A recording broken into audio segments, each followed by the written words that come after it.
I think I did it. Kevin Keller in the house. Howdy do, whoever else is in the house will be in the house. Mrs. Comic in the house. I'm in the house. Cat in the house. Upstairs, cat in the house. Downstairs, cat not in the house, outside, but in its own house. Here we go. Live stream. I'm a whole minute late. Well, here we go. How do you do, folks? Rainy Amish Comic here. The lovely Mrs. Comic on the couch. We are streaming live from our living room. Tuesdays at 7:30, trying to make Tuesdays suck less. And that's a tall ask because we got snow out there, depending on where you're at. If you like the footballs, and the Eagles, of course, are gone, and the Steelers are gone, and everybody's happy the Cowboys are gone. But what happens is kind of weird with football and the playoffs is most people watch them anyway. You either like football or you don't like football. But so you cheer and you have the hopes and dreams of a happy life pinned on the strangers in spandex. And I believe that your life either sucks or doesn't on your own accord.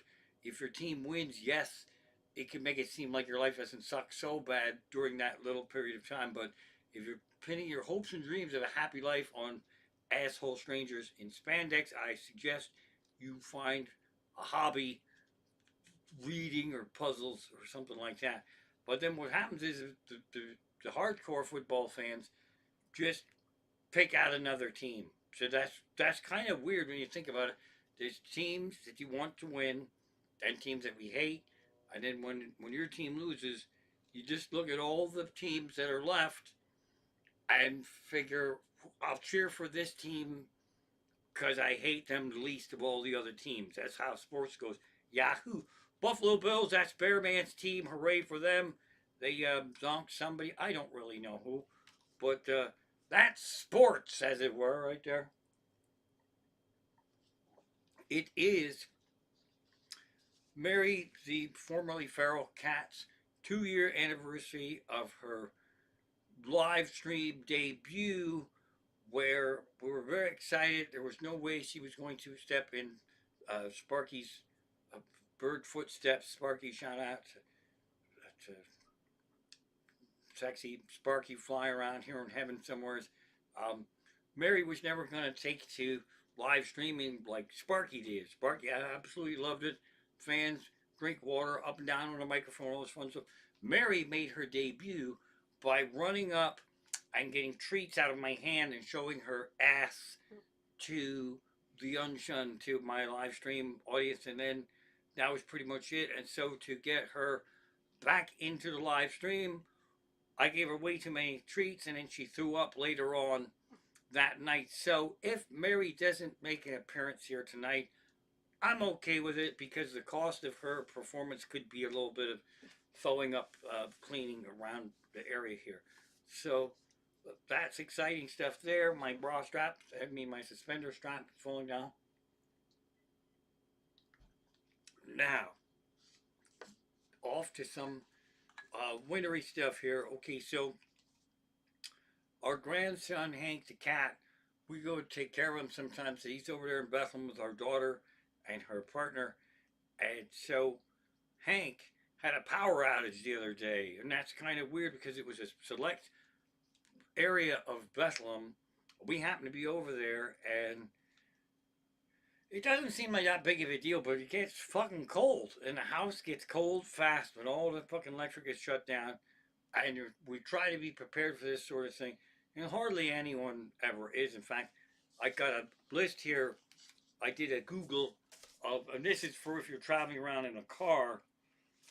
You're supposed to, if you this time of year when you're going around in a car, this Google search, and you could Google 100 different ways to come high water to find an answer that you want. But this particular Google search for emergency, snow emergency preparedness out when you go out in the car in the world suggests you have in your car with you blankets, mittens, socks, hats, ice scraper, snow brush, snow shovel, flashlight, extra batteries, jumper cables, first aid kit, bottled water, a multi-tool like a Swiss Army knife, and road flares, and also warning horse and buggy triangles. I'm sure we all have that stuff in a ready to go paper bag.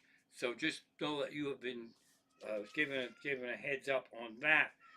So what the hell was I talking about?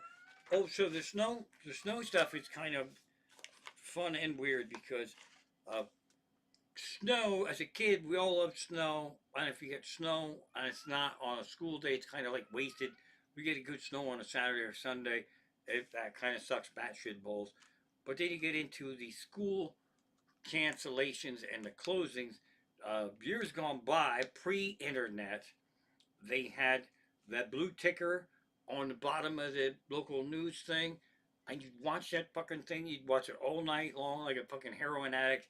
And somehow they made it so the name, every school name that your kid didn't go to was in that fucking blue ticker, and you start to hate other schools, or you'd be excited. Oh boy, Easton's closes coming close now, and you sit there and you talk to it and you go, I'm just gonna watch this thing one more time, and like a good heroin addict, they update it. There's 187 cancellations now. I'll just watch it go around one more time, and that one more time took up most of the night. And there was also uh, the blue ticker. We're going back to the days of no being able to freeze your TV or wind it back. So you'd be like, I mean, our daughter's East Penn School District, A, B, C, D, E, even for a hooked on phonics peckerhead like me, that's a slam dunk. So I'd be like, Allentown's closed, Bethlehem is closed, Catasauqua's looking good, it's closed, Deereth, and then I have a thought, and I look up, say, Freedom, motherfucker, I missed East Penn again, I have to watch the whole fucking thing go around again. Uh, then they had uh, the call buddy system where the six people would call six people, and they would call six people, and they would call six people. And I kind of always thought, at least in this East Penn school district, I think people knew it was getting canceled, but they wouldn't fucking pull the plug until tomorrow morning. That's bullshit because whoever knows it's being canceled, they can have bourbon balls and they can have wild parties this way and that. We the dumbasses would be up all night watching that fucking blue ticker. They should have told us soon. They should have told us when they knew. But the real kick in the snowballs there, the snow emergency route was if it was a Wednesday around here was a short school day, so you'd be up all night watching that thing.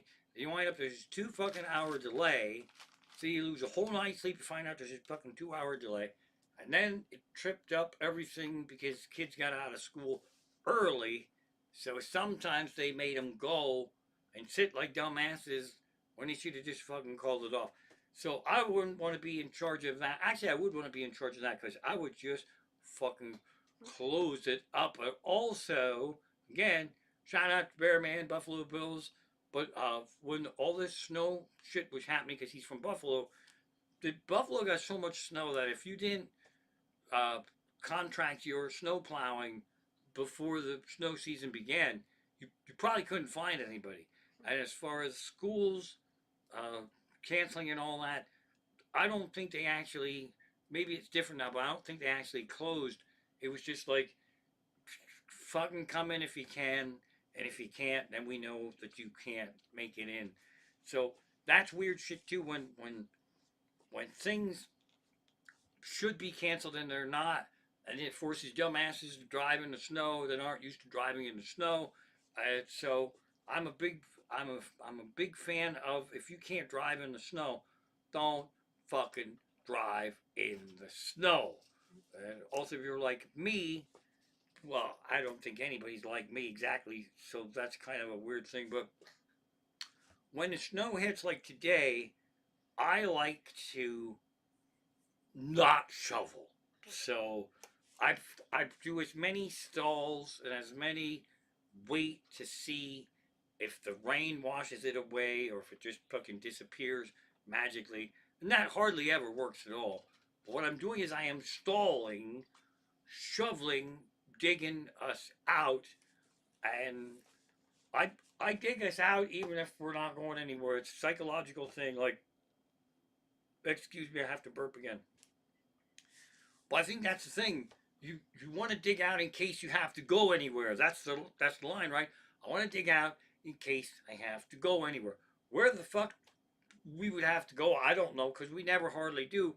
It's probably mostly if somebody needs it. So, but we're all dug out, and it's not all hellish or not. But we didn't have to go anywhere. But I could have gone somewhere. In fact, I did go to the supermarket. If you can go to the supermarket on a day after the snow plops, that's when to fucking go because nobody's there. It's that when it's gonna snow. Like yesterday, all hell breaks loose in the market. And so if you can drive in the snow, go. But that's only if you can drive in the snow. Don't be an ass and say, you know, I can drive in the snow. Maybe you could drive in the snow, but we had a PT Cruiser that sucked batshit balls. You could hardly slide around and drive on just a wet road. So make sure you got a car that's good for the snow. I know there's all that shit going on, so we're all dug out. You dug up Bearcat too. I do. I've done. This is Mrs. Comic. Mentioned that I dug out Bearcat. This is how nice of a guy I am, or how silly and stupid, depending on how you look at it. So, Bearcat is the stray hooligan cat outside. Not a stray. It's probably feral. It's it's not going to have a home. It has a fan-funded feral cat house that's really fucking insulated. We went nuts and got camping equipment and ripped this thing apart, and there's insulation in there and a little heater and all that shit. If it can make it into that house, it is dry and relatively warm. What I do is, after I dig us out, I know Bearcat's path from the front when it's across the street and it's coming back, or from the backyard if it's slinking around into the porches. So I actually shovel paths, logical paths that Bearcat would take to make it to the feral cat house, and I put some food in there and it won't freeze because there's a little heater in there, and I can't even really go out and check on it because the little fucker gets scared. And if it's eating and relaxing in a warm house and I go to check on it, it'll fucking run out in the snow, and that makes me to be a dick. Now, but I do shovel cat out. Sometimes I shovel cat out before I shovel a car out, depending on if I know we're not going anywhere. And that's a fun thing with our family too. If you've saved any cats from a life of outdoors, there's nothing more rewarding than when it fucking snows. It's just so we just text each other, say, snowing outside, and our cats are inside. But also, it's an amazing thing to watch a cat that lived outside sit in the window and look at the snow like, I don't really give a fuck anymore. You were a source of tremendous trauma in my cat youth, but now I don't give a fuck. How about that? I don't give a shit. So that's actually kind of a really cool thing to see. We have our lodger Caesar, again, not a feral, but a stray. He's a big, strong kid, still learning shit, and he's just getting more adorable by the day. But now, shit scares cats are sensitive to noise. I've talked about this before. That's why I'm so good at saving cats, because I am very sensitive to noise. I can scream or putting a glass down like that. Cats hear everything, drive them fucking nuts. Uh, we like our place, but it's a humble place, and we have upstairs in the one room there are drop ceilings. Anybody who has drop ceilings knows that unless you built a really fucking nice new expensive house, in which case you would not have drop ceilings. Drop ceilings are victims of wind. When there's wind whipping around, it comes down a chimney, it comes in a crack, and they flump and scare the fuck out of us, and especially scare the fuck out of Caesar, who oddly enough seems less scared if it flumps and we're there. I'm in the bathroom and it fucker flumped and he shook like this, and then he looked at me and he's like, well, if you don't give a fuck, then I don't give a fuck. So that's actually kind of cool. And then, of course, Mary's been in here quite a few years. When we first brought Mary in, and she could go out at will, bring her at night, and she'd run around the day. Then we got wise to that being a fucking stupid idea. But then, I think it was the first year we had her in. You're not as clever at going in and out. So Mary snuck out when I was going out, and there had been, we'll call this day tomorrow, but there's snow on the ground now, and then it's going to get a little bit washed away. So we'll call the day tomorrow. And Mary came out and around the side of the house, and there was snow on the ground, and there were some footprints for me digging out, probably Bearcats. Well, Bearcat wasn't around. There were footprints out there. So Mary was smart enough to walk in my footprints that were already there to not be in the snow. Then she decided snow sucks batshit balls, and she just fucking turned around and walked backwards through those steps and came back in. So, cheers to all the people who have brought cats in from out of the snow, bibbity bobbity boo. And there's more shit that's happened with the snow. Um, I don't know if any of this is entertaining or not, but just I'm just rambling. Thank you. I'm just rambling. Well, I don't know if Richter's in the house, but shout out to Richter, who I didn't get this reported to me until afterwards. I had been streaming for probably at least an hour, and Mrs. Comic was going to get me a bourbon because I think Richter suggested it, and I put kibosh on that, and I said, if I have a bourbon now, I'm just going to babble away all night long. And Richter said, well, isn't that the point? Uh, I guess it kind of is. I guess that is the point to my shows, just to babble on here and there. Well, even though I'm babbling on and on, I don't really have a actual show to present to you. I believe that, especially after Christmas and the holidays, when snow hits like this, and your sports team lost, and it's dark early, you can really feel like shit. It can really get you down. So I thought, well, if we're all going to be miserable and complaining because we're snowed in, fuck it. In a bucket of goo, we might as well all do it together. So that is the point of this. But now there's also other shit happens with this snow. I stall shoveling as long as I can, but also there's a sidewalk thing in Emmaus. If you don't have your sidewalks clear, then somebody falls, they can sue the fuck out of you. I don't know.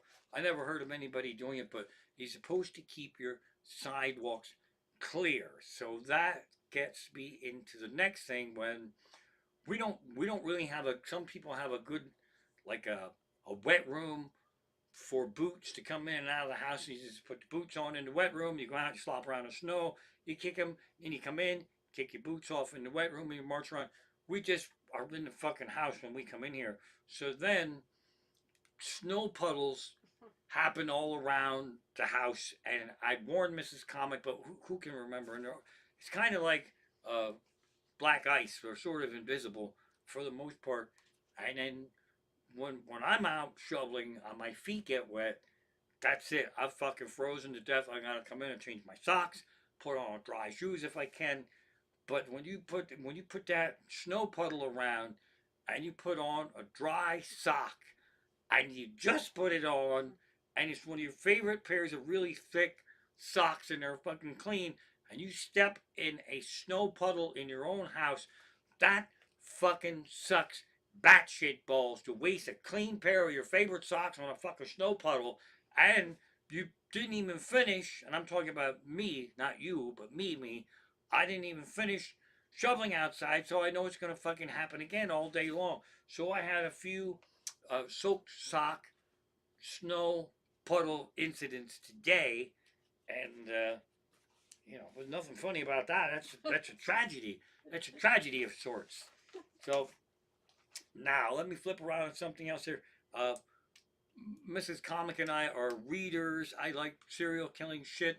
She can take some killy stuff, but she would prefer more Wheel of Time stuff and more fantasy stuff. And so if there's ever crossover stuff, we either try to read it together or we'll listen to his book on tape, and then it's kind of like hanging out and listening to a story kind of time. So I had one on my radar for a while that our daughter is reading, and I started reading it a while ago and I stopped. I got sidetracked, and it's been in Mrs. Comic's to-do list. So our daughter's reading it now.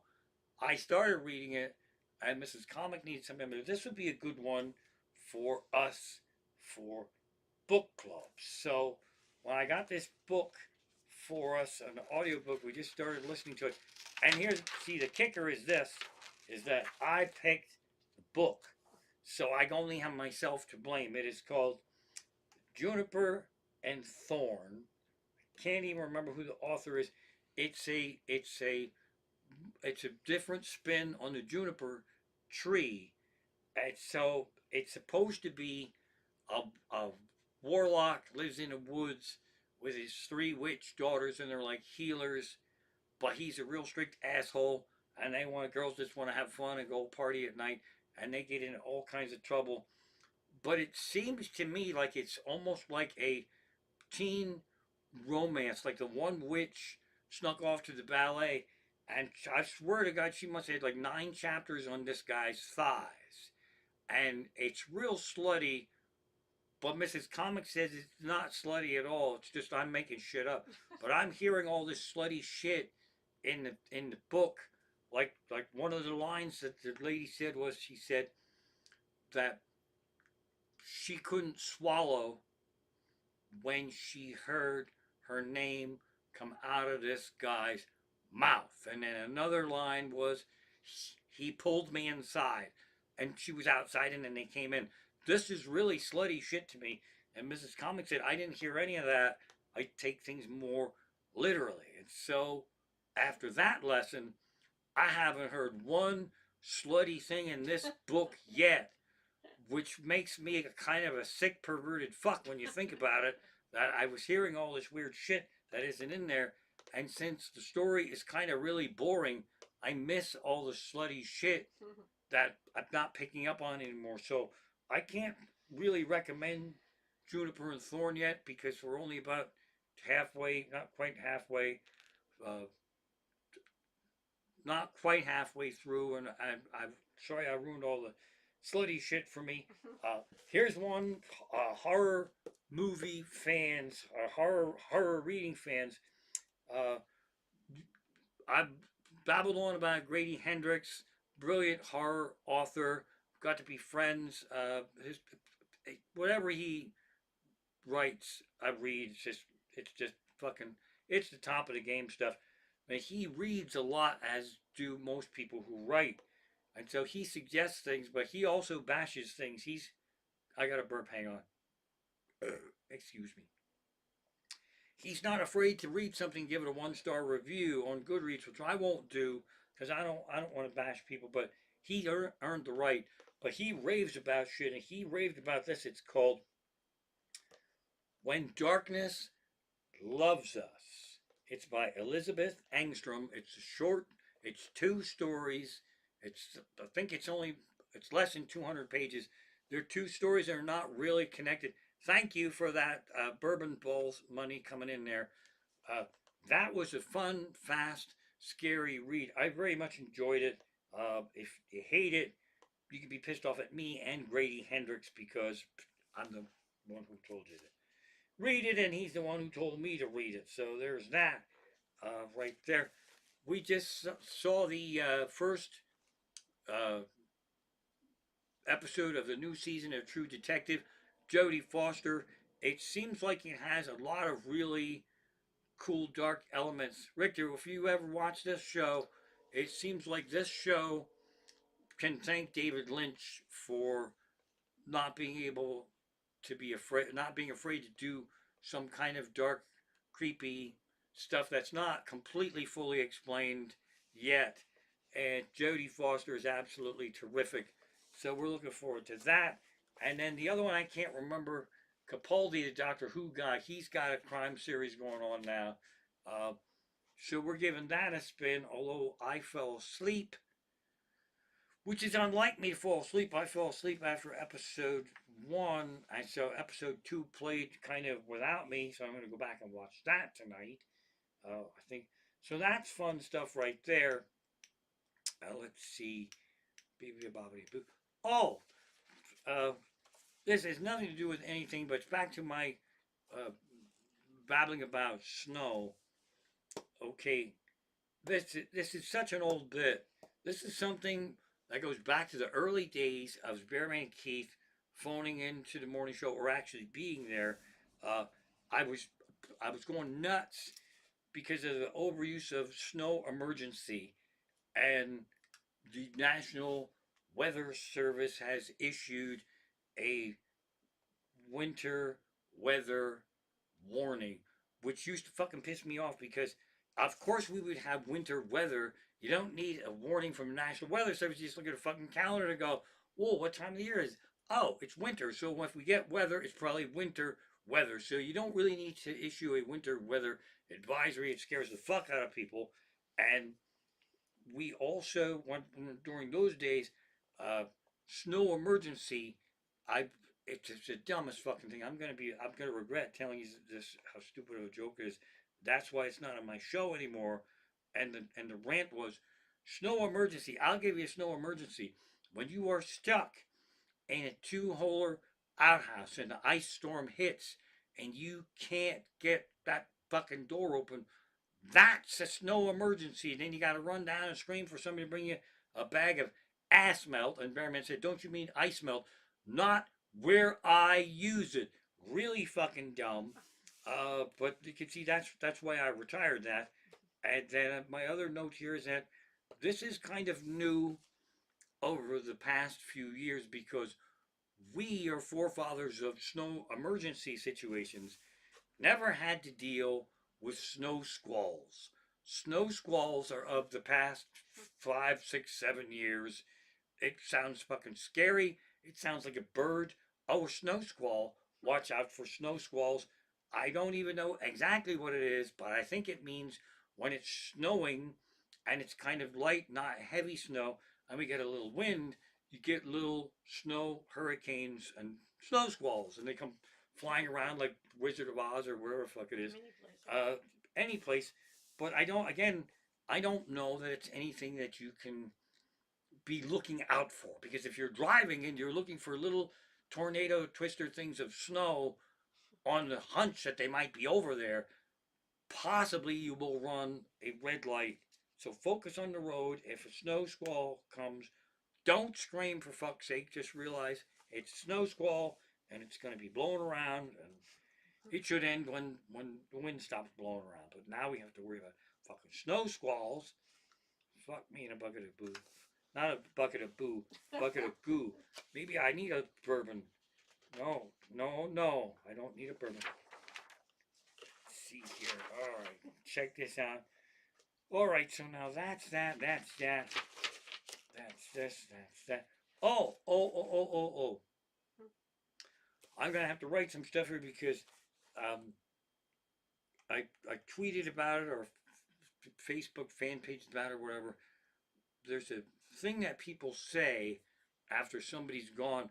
So and so used to always say. Pappy used to always say, and it's like that Forrest Gump thing. Mommy used to say life is like a box of chocolates. Although in my show, he used to say, Mommy used to say life is like a plate of Scrapple. We don't know what the hell it is. Just eat it. But it's always a phrase, and we have these in our lives. And someone will be gone, and a situation will happen. They'll go, Pappy used to say whatever, and then they would say whatever Pappy would say, and people go, yes, that's exactly what Pappy would say. So I would like to actually take control over what the Pappy used to say shit is that people will say that I say. You don't have to drink it, but Right? it's been suggested. It's been suggested that I have this bourbon. Thank you. Everyone encouraging me to babble on and fuck up my thing. So here's to uh, bourbon. That's pretty badass. Thank you right there. And appreciate the majesty of this moment is that I'm streaming live from my living room. Richter tipped some money here and to get Mrs. Comic to bring me a bourbon, and she did it. And that would be my version of the good life right now. So that's pretty badass right there. Um, and I completely forgot what the hell I was talking about though. Let's see here. Oh, I want to be in charge of what they said I used to say. Obviously, fuck you in a bucket of goo. Raymond used to always say, fuck you in a bucket of goo. Raymond used to always say, bourbon balls. But so far, that's all I got. So I'm making some notes here because I want to have some of those things that I used to say, people would say, I used to say, and have it be a thing. Yeah, that's fucking cool that I said that. So that's gonna fucking do me in right there. So we have that. Um, and I'm making some notes here. This is this is gonna be tied into something that I used to perform years ago and I forgot about it. And I'm sorry that I forgot about it, but it's coming back. People still get offended by the word fuck. And so I'm taking the opposite viewpoint and wondering what kind of a person cannot hear a word and it's actually going to fuck them up.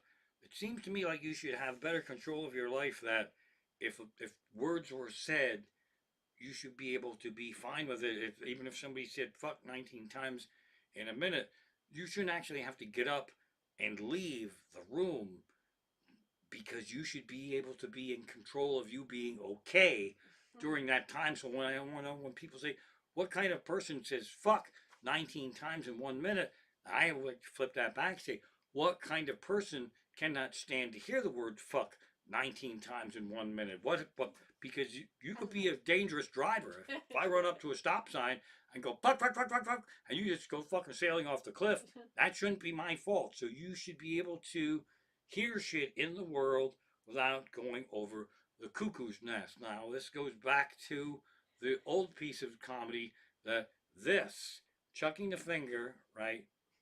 Okay, that's as good as fuck you in a bucket of goo. And if you want to start a war or a riot or a fucking rumble in the neighborhood, just chuck. I can't get the right angle. But you get the point. You just chuck the finger.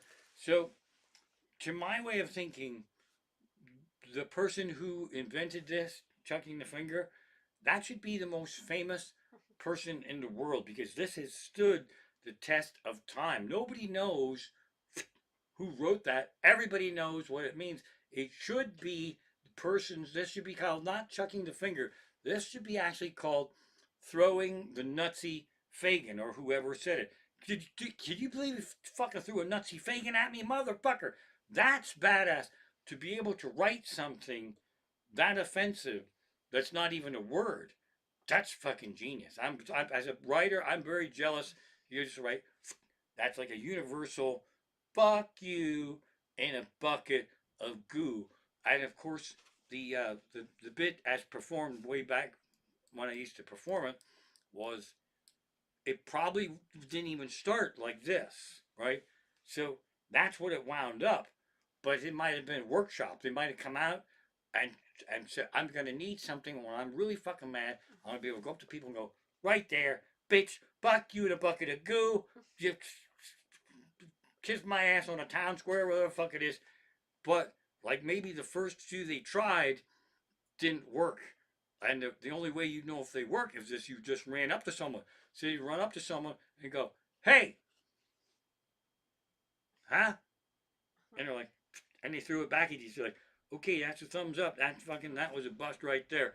Um, or the wrong finger into the fucking pinky up like this. And then finally, he almost gave up on it, and he was doing all the Boy Scout shit and the Star Trek thing, whatever the fuck it is, live long and prosper. And he almost gave up on it. And one day he goes, "All right, this is the last one. Fuck it, man." And then somebody said, "What's your fucking problem?" He goes, "I did it. I fucking did it. I fucking did it. I wrote it, and they should be famous." And that's all I have to say about that. This bourbon is not helping at all. So I don't know if Ethan Kramer is in the house tonight or not. He has taken some brilliant pictures of me at some different shows, and he's got some video. I'm going to drop some video clips. Ethan, I'm sure you don't mind if I put some of those video clips on my Patreon. They will link to private links from Ethan Kramer's page, or I should try to download those so to protect you from my fans, because I don't know how fucking nuts any of yous are. So those are going to be coming up soon, and I'm going to show you one that I really love. Here, it's just a picture. Hang on, let's see here.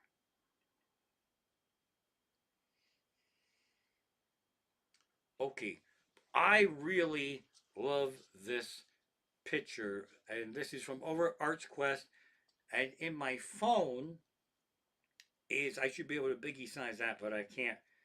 Is the Save Caesar uh, rigged ladder that went up in a tree, 30 feet to go up in a tree with the wicker room divider. It's in that phone.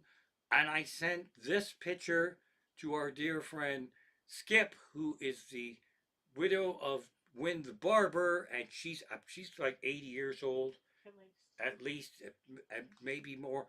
She's fantastic, and she has such a wonderful sense of humor.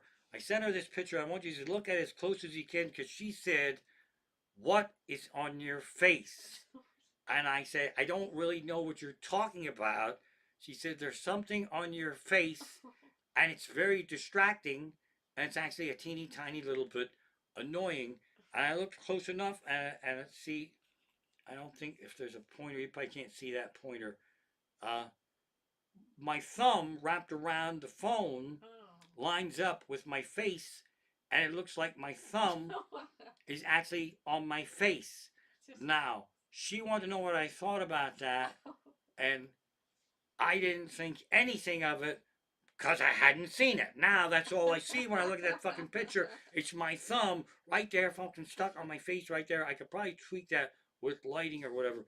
But Ethan Kramer, thank you so much for those pictures. And then I'm not sure if somebody else made it here. I'm peeking in here. I don't know if a guy made it. I was telling a story. I'm telling you in my show right now of the propeller flight from to get to Cincinnati, and there was a connecting flight in Cleveland on the big jet, and I missed it. So they put me on a little pickup truck and drove 120 miles an hour with the 2 flights of steps. The guy who booked that for me posted on my fan page, and I invited him to this thing here tonight. I don't know if he made it, so if you made it, that's Randy, somebody from Ohio, and it was nice to hear from him, because when I went out there, excuse me, I had so much fun out there, and then they were going to pick me up. Him and his girlfriend were going to pick me up at the airport, whichever one it was, and it says Cincinnati, and I was like 40 miles away from Cincinnati. It's kind of like Baltimore. Any town within 40 miles says they're Baltimore. They're lying. They did it with Cincinnati. So I was way the fuck out in the middle of nowhere, and he said that he was trying to describe to me what he looked like so that I could find him at the airport. And because I'm a dick, I said, I think it would be actually probably a little easier for you to pick out me at an airport. I'm the fucking Amish guy with a hat on. And he laughed, and we went from there. But our daughter was very little at the time, and she was collecting stuffed animals, and we called them furry nuts. Like they're furry and they're nuts. You know, there's nothing naughty about it, but the phrase made them giggle. Because when they picked me up, I said, we don't have to do it today, but since I have no way to drive around places, I know I'm going to be close to a Disney store, and there were none here in the Lehigh Valley. No, there were fucking none. It was like in Florida and wherever the hell else they were. So I was excited to get to a Disney store because I wanted to buy for our daughter a furry nut. It was the white cat from the Aristocats, is what it was. I don't even know what its name was. So it was a specific one. But when I said furry nut, I forgot the whole world doesn't refer to stuffed animals as furry nuts, and they lost their fucking minds. And he actually posted on my fan page today, but you know how people remember shit and they don't exactly remember it because they didn't live it? I can tell you it's a furry nut because it's my life and it's our daughter. It was furry nuts, and we had photo shoots, and we did have to come home sometimes. We went to Lancaster for the weekend, and the furry nut Animal Brown was crocodile that we forgot him, and I fucking drove us home an hour and a half to get Animal Brown, the furry nut, to go back to Lancaster because it was his first trip to Lancaster and he's really looking forward to it. But so furry nuts made them really laugh and giggle.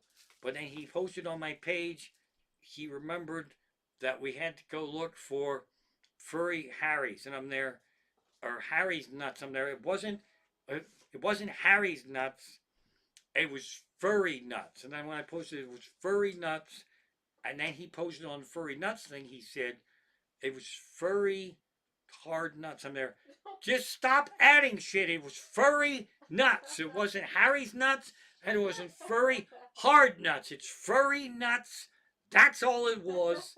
But that was a lot of fun when I went out there, and I really hadn't traveled around a lot in those days.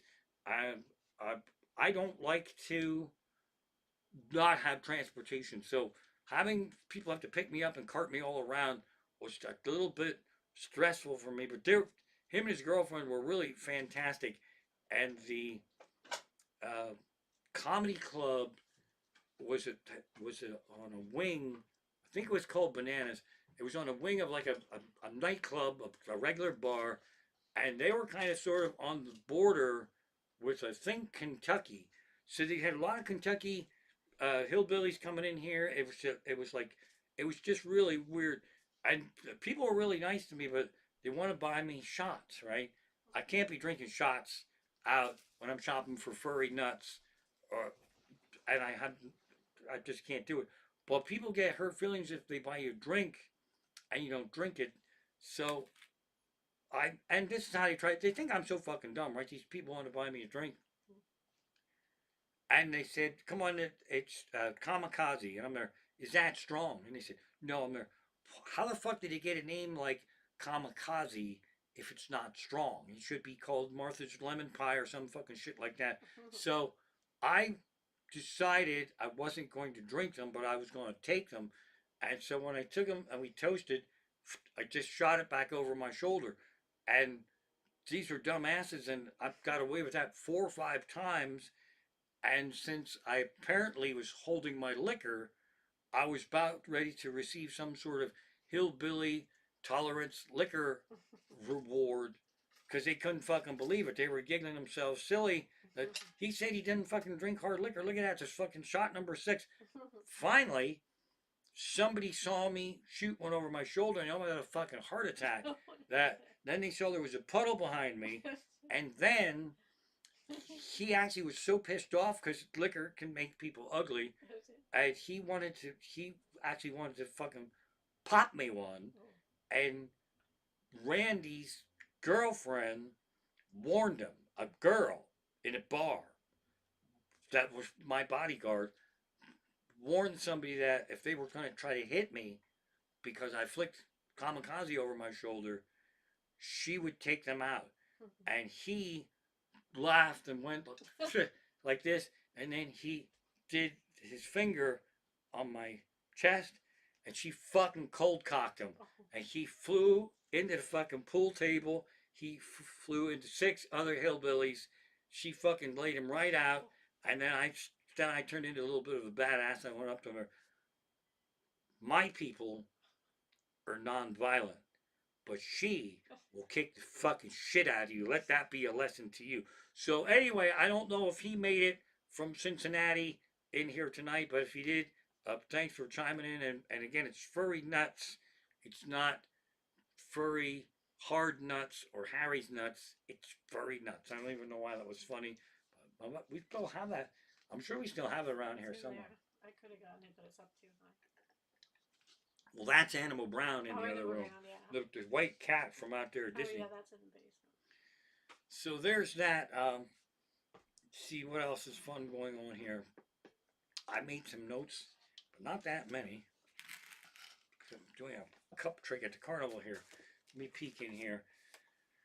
But snow stuff is snow is one of those weird things where it looks pretty, then you have to drive in it. That's a fucking pain in the ass. And then you have maniacs driving in snow. I get so fucking mad with people driving in the snow. Richter said there's a lot of ice on the highway. Richter said there's a lot of ice on the highway, as was what I predicted when I shoveled earlier. It was really wet and really fucking cold out. And I thought tonight we're gonna get it. So if you're out there, the point of this rant is roads are not consistently clear.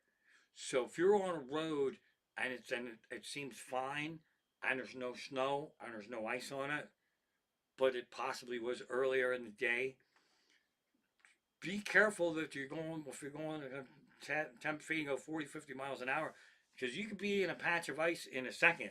The road could be clear and then not. And that's this area. I don't know what decides it. I think in Trexler Town, out around the schools there, because the fields are open, sometimes that road is really clear and then not. And so you definitely do not want to hit a stretch of ice road coming off a dry road at 40, 50 miles an hour. There's nothing going on there. So just fucking dial it back. You don't have to drive like maniacs.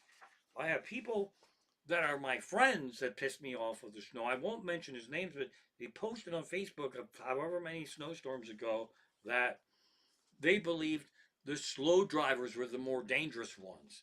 How fucking dumb is that? Like if everybody drove 80 miles an hour in their trucks, it would be safer for all of us. That seems like new math that I don't agree with. Let's see here. Oh, uh, again, Ethan Kramer was over at the uh, Steel Stack show at Arts Quest, and I've got this year's Bethlehem Steel brick, and we call these Bornman bricks. Mrs. Comic's father, who Richter, he pictures of Mrs. Comic's father looked like a racerhead in the best possible way. But he worked over there. I don't know what year he passed away, but so these bricks are all over Arts Quest. There's giant skids of them, and they were from actual Bethlehem steel. They knocked some walls down, he knocked a building down, and somebody had the wherewithal to have skids of these things. They use them in the back rooms, like it's a entertainment center. It's concert venues, but all those kind of venues have a lot of back rooms, hallways, little kitchens, little offices, this and that. And they use these to hold doors open, especially when they're tearing a room down and resetting it, put the chairs out, all this and that. So I've been shoplifting one of these bricks every show there. The running joke is that I didn't tell Arts Quest it for about 10 years, but that I was taking one of these. I wouldn't actually call it stealing, uh, reclaiming it for the family because these are, to my way of thinking, Mrs. Comic is entitled to some Bethlehem steel bricks, and so I promised her in my show that I am going to someday rebuild for her own Bethlehem steel. Right now, I don't really have enough for the first couple of steps as we go up the staircase. But as I confess my brick thievery to the family, it turns out everybody's on board with this, and I've got some orders from the family for some Bornman bricks. I got to book more shows over at Arts Quest, and oddly enough, if you walk out of the a venue holding a brick like this, nobody really asks you any questions. It's not like a painting or a vase or sculpture and say, what the fuck are you doing with that? There goes a guy with a brick. And also, Ethan Kramer will tell you that I presented this on stage at the top of my show as something I could use for hecklers because I've had it with all the people yelling out drunken assholes and shit. That I had a heckler brick handy, and I didn't really have to use it. It's actually getting pretty heavy now. Uh, there's my alarm that says my show is over, and it's not really the boss of me. But so that's I'm having a PTSD from shows because um, the holidays can be tough for stand-up comedy. Day after Christmas, Sellersville Theater is phenomenal. New Year's Eve at the Advanced Theater is phenomenal. And then, like a week or two later, it's Arts Quest over at Steel Stacks. These are three of the greatest fucking shows that I get to do in a year. And then they're fucking gone. So, not that I don't care about my other shows, but it's exciting to have those. And then now they're gone. And so all you do is sit here with my brick and wait for the next thing to come up. Um, so that's all my excitement here. I hope everybody's doing good. I don't really have any fun stories to tell. Perhaps if I drink the rest of this bourbon, I can babble on another 4.5 minutes here. So there's that. Um,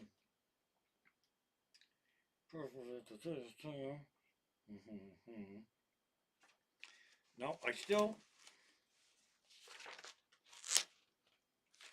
Oh, back to the shows here. Ethan Kramer was at the two of them. He was at the New Year's Eve show, which there were some people drinking and yelling shit out, and then Arts Quest, which they could have probably used a little bit of drinking and yelling shit out. But it's really it's a nice setup. But I think people are a little more afraid to go get a drink there, and possibly because I had announced that I had a heckler brick. People might have thought if they get up to get a drink during my show, I might brick them with that. But there was definitely a big difference, and I want to get that McDickhead posted. I got Kramer's got me a good copy of McDickhead, which is my hit single on Spotify. So I'm going to drop some of that shit on Patreon once I figure out how to. I guess I have to screen record. I think. I don't think I can download that because it's not my account. I can stream shit on my YouTube channel and download it, but I might not be able to download it from somebody else's. So maybe I'll do screen capture. I don't really know. Oh, this has nothing to do with anything, but in with the loot there. Thank you, sir. Another tip come flying in there. That's Roger White. Thank you very much. So our son Alvin, our tech wizard, amazing person. He just went and took his family to Belize, and that's kind of really amazing. And when you go on vacation to some place like that this time of year, you kind of hope it snows while you're gone. But then when you come home and there's snow here, that sucks that shit balls. And in fact, I think they left and the wind knocked trees down and all that shit. And it's like, yeah, well, what's amazing about Alvin is I call him America's dad. He has a any kind of animal that anybody would want to run around his house. They've saved uh, greyhound racing dogs. They've got cats. They've got chickens. They've got uh, dogs. They've got ducks. It's just an incredible thing. The guy writes books and programs, and he cooks like nobody's business. But he's also really silly and immature, and he has the most ridiculous sense of humor because he gave me a gift at Christmas time, and he knew I wasn't mature enough to receive this gift in a room full of people, so he waited and watched and was laughing and giggling as I opened up my whorehound cough drops because he knew when I said, "Oh, look, whorehound," you couldn't wait for me to open my whorehound because you knew that I would say whorehound too many times in a room full of people. Whorehound cough drops. So he gave me these. You give people things and you go, I hope he's not so stupid that he yells whorehound. He, on the other hand, Alvin would give me these whorehound cough drops, and full well knowing that I'm going to say whorehound too many times. So shout out to our tech wizard number one son Alvin and whorehound and getting his family home from Belize.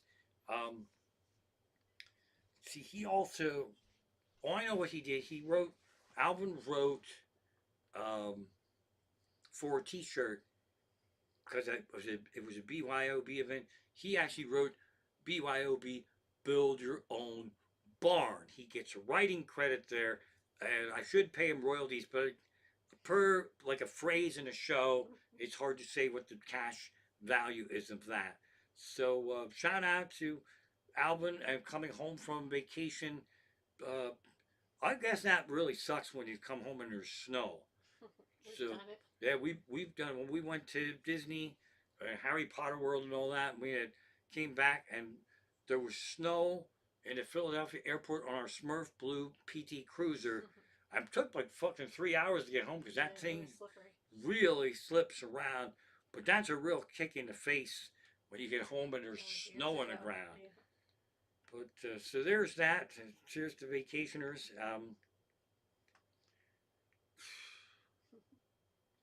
I'll just take a little nap here while I think of the next thing to say. I'm going to look at my notebook because once I wrap this up, then that's going to be it till next week. Let's see here. No, that's not funny. Victor said no.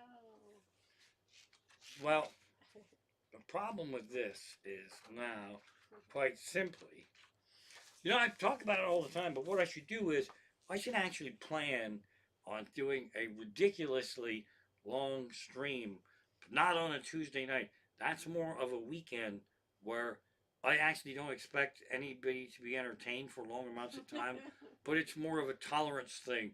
Like how many hours could I babble? How many hours could people stand to be there? I mean, in theory, if you drop a comment in the chat and then went into a different room and watched a fucking movie, I'd have no way of knowing. So maybe we'll try to do a marathon. I think we were going to do that, like a telethon to raise money, but then we figured out I needed one of those thermometers on the screen so that you could see the money go all the way up, and that seemed like it was going to take too much brain power. And our tech wizard Alvin, there's some shit I don't want to bother him with. That would fall into that category. Plus, also, it could be embarrassing if the thermometer is like this and it's only like fucking at the bottom, and we've been going 16 hours. So that really never got out of the ground right there. But I think that's it. I don't really have anything that exciting to say.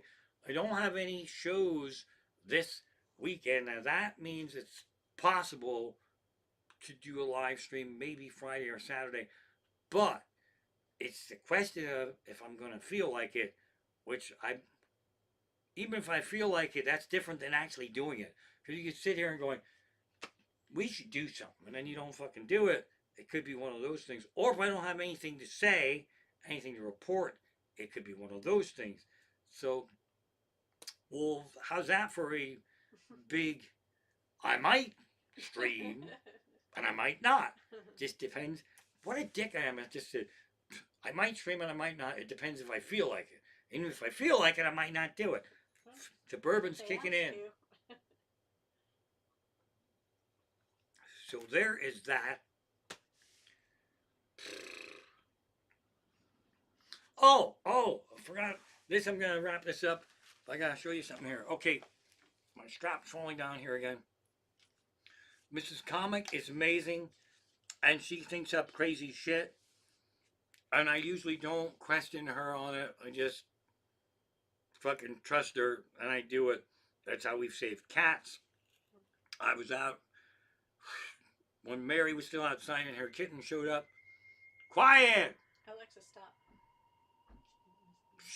She had me go out, and it was like 5 below zero to get stuff to build a warm cat house, so she can trick me into doing stuff. Now wait a minute here. This has got to shut off. Turn that off. So, and I trust that whatever she thinks up will be a good idea, even if I'm not completely on board. I'm like, trust her, good instincts, wonderful wife. If she believes this is the thing we should do, let's do it. So now we're over at our grandson's, Hank's cat's house, and it's fucking cold, and the first guess as to when the electric would come back on was going to be Tuesday. That's too long to be fucking cold. So Mrs. Comic took to the internet and she found on TikTok this.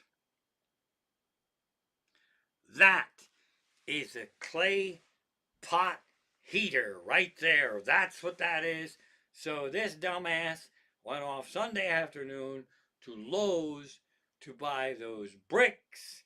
Those are not official Bethlehem steel bricks. Those are Lowe's bricks, 88 cents a piece. 2 clay pots, and there's a candle in there, and those clay pots have little holes in the top, so if you put a clay pot inside of a clay pot, and you put a quarter on the top of the hole. That thing actually fucking heated up. It's not gonna heat a house. I'm telling you, if you have no heat in your house and no electric, this will be a thing that you could light and sit there and babysit it. And it's probably take an hour for that fucking clay pot to get warm. And the amount of warmth you get from the clay pot is directly corresponding to how much risk and how stupid you are. Like you put a big fucking candle in there and a smaller pot, um, but that's actually like a really cool do-it-yourself idea. And this whole thing here. Them clay pots were like $7, and the bricks were 88 cents a piece, and the candles $3. that is that there is an Amish made electric heater. That's what that is. So shout out to Mrs. Comic. Picked those up, and it looks cool as hell, is what it is. And then the other thing is, we didn't get it yet, but we didn't get it burning yet. I didn't know there was such a thing, and I don't want to get up and get it. It's just over there. They make a tabletop fireplaces. That's what they're called. And the fun thing is, it's just like a concrete, like a tube, almost like a big fucking glass, but really thick. And the tabletop fireplace is concrete, and you pour rubbing alcohol in it and light it on fire, and it burns in this thing. It seems extremely dangerous, and that's why we have one here. We didn't start it up yet because we thought we better live stream first in case anything goes wrong with that. But those seem really cool, and I think you can pick those up for like 20, $30 for a small one, just to have something around. I think they're like patio fireplace, but if you get one for in the house, you get a clean burning one that burns the rubbing alcohol is somehow clean burning. So we're all excited about if the power goes out, we'll have one little spot that's warm, so we can see where to pour our bourbon and make a s'more in there. So that was kind of badass. I do like the contraption. Um, so that's pretty much it. I got nothing else to say. We love you. This is so much fun for us. Tuesdays, we look forward to it. Maybe see you on the weekend. And maybe see you on the weekend. And I think I'm gonna drink proper. That's what I'm gonna do. I'm gonna drink proper. I'm gonna leave you with this tonight because, in case you're wondering how to make one of those, that's how you do that. All right. Be safe out there. Don't drive like a lunatic. And if you don't have to go anywhere, for fuck's sake, don't go anywhere.